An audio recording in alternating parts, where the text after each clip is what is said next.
Ilmu leluhur tanah Jawa sungguh sangat luar biasa.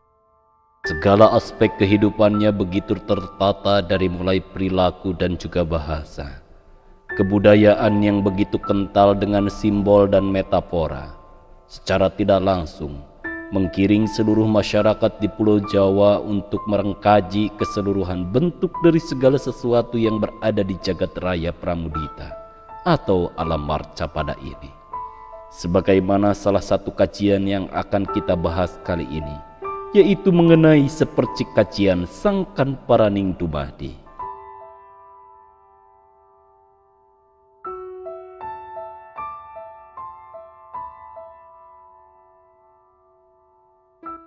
Sepercik kajian Sangkan Paraning Dumadi. Tes putih soko bopo, tes abang soko biung, wujud gedong cagak papat lawangi songo, gumantung tanpo centelan isen-isene hiang sukmo sejati, lungguhe ono batinku kang suci, kang gonan wekasan urip sejati, kang aran dat lan sifat, weruh sak durunge winara, tetep madep mantep, langgeng sak kodrat ingsun, dadio sak ciptan ingsun.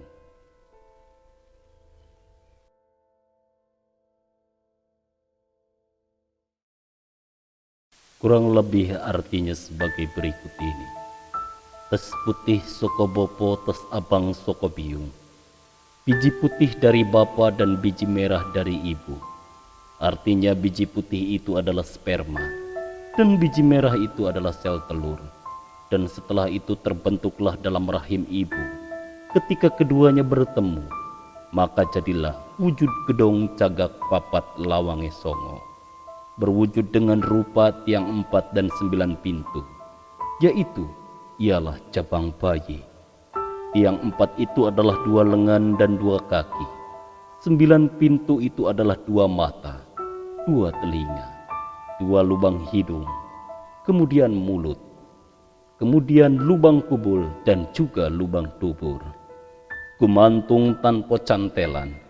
Di dalam rahim janin itu tergantung tanpa disangga dan tanpa ada gantungan atau cantelan. Isen-isene hiang sukmo sejati dan berisi hiang sukma sejati. Inilah esensi dari manusia itu sendiri. Manusia tidak bisa wujud tanpa diwujudkan, tidak bisa hidup tanpa dihidupkan, tidak bisa melihat tanpa diperlihatkan, dan begitu seterusnya. Artinya, ada kuasa di balik seluruh kejadian manusia, sungguh maha sempurna dengan segala kekuasaan yang tidak terbatas, sempurna atas bentuk dan juga segala instrumen yang menyertai penciptaan itu sendiri, berkomunikasi tanpa jarak dan batas dengan makhluk yang diciptakannya. Dan di situ disebutkan, lungguhe ono batinku kang suci, artinya bersemayam di batin yang suci. Disinilah mengapa Tuhan dan yang diciptakannya itu tidak ada jarak, bahkan lebih dekat dengan urat lehernya sendiri. Kanggonan wekasan urip sejati, artinya sebagai awal hidup sejati, artinya hidup bersama yang menghidupi, hidup bersama yang maha hidup. Karena bagaimana manusia itu bisa hidup tanpa ada yang maha memberi kehidupan atas diri manusia itu sendiri.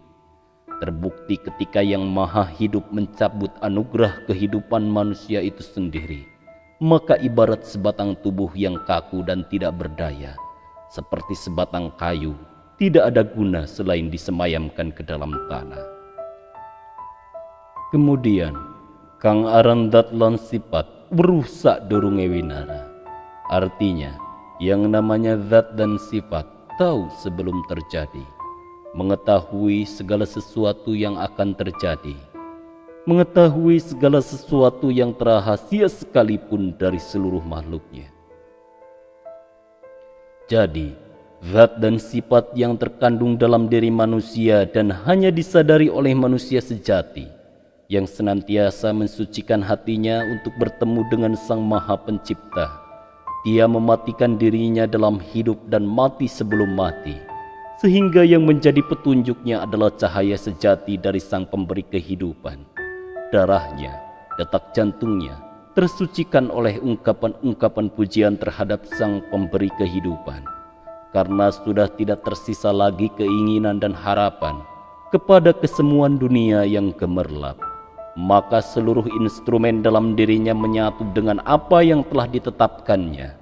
Maka dia mengetahui apapun meskipun orang lain belum mengetahuinya. Dia mendengar apapun yang tidak bisa didengar oleh orang lain, dan begitu seterusnya.